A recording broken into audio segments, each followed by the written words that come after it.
Bonjour, je vous ai déjà présenté ce magnifique drifter Oyster, entre guillemets utilisé pendant la Deuxième Guerre mondiale, et je vous avais fait remarquer à l'époque que le gouvernail était très très petit en regard de la maquette et que j'avais peur qu'il soit très manœuvrant, très peu manœuvrant.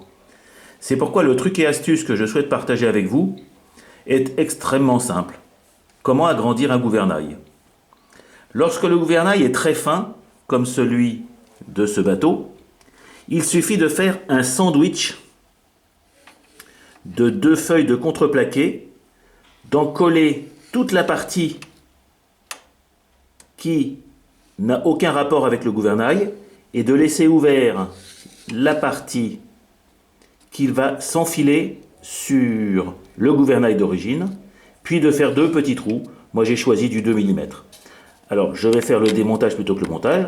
Donc, vous voyez, c'est très simple. Si je veux revenir à un état maquette, j'enlèverai 2 vis. Et jlop. Donc, le seul dégât, entre guillemets, que j'ai fait, c'est que vous avez un petit trou ici et un petit trou ici. Mais comme vous le savez, moi, je suis plutôt navigant que présentateur de maquette.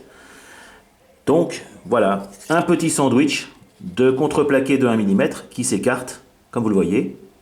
Sachant que je l'ai intégralement verni intérieur et extérieur avant de le coller avec de la colle cyanoacrylate. Là, j'ai déjà un petit peu abîmé, mais c'est pas très grave.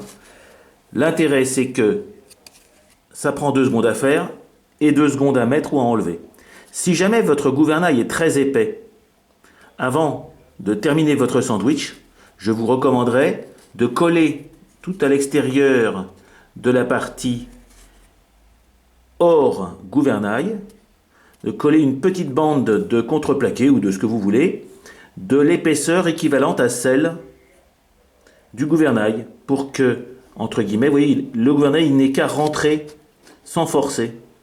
Comme j'ai un gouvernail très fin, ça rentre tout seul. Bon ben, si comme sur le Gulnar, qui a aussi un gouvernail minuscule, je souhaite faire un fourreau, le gouvernail fait presque 4 mm d'épaisseur, et ben je ferai un fourreau dont les bordures me permettront de glisser à l'intérieur 3 mm et demi. Comme ça, il n'y aura pas de jeu. Hop. Vous voyez, ça tient tout seul. Et suffisamment de pression pour que ça ne bouge pas lorsque je mettrai mes vis. Voilà. Un petit truc, mais qu'il convient de partager. Et du coup, bah, je vous laisse regarder en regard de la taille de cette magnifique maquette. Regardez maintenant la taille de son gouvernail et je pense que quand je ferai des tests sur l'eau dès que le temps le permettra, j'aurai d'excellents résultats en marche avant comme en marche arrière. Au revoir les amis!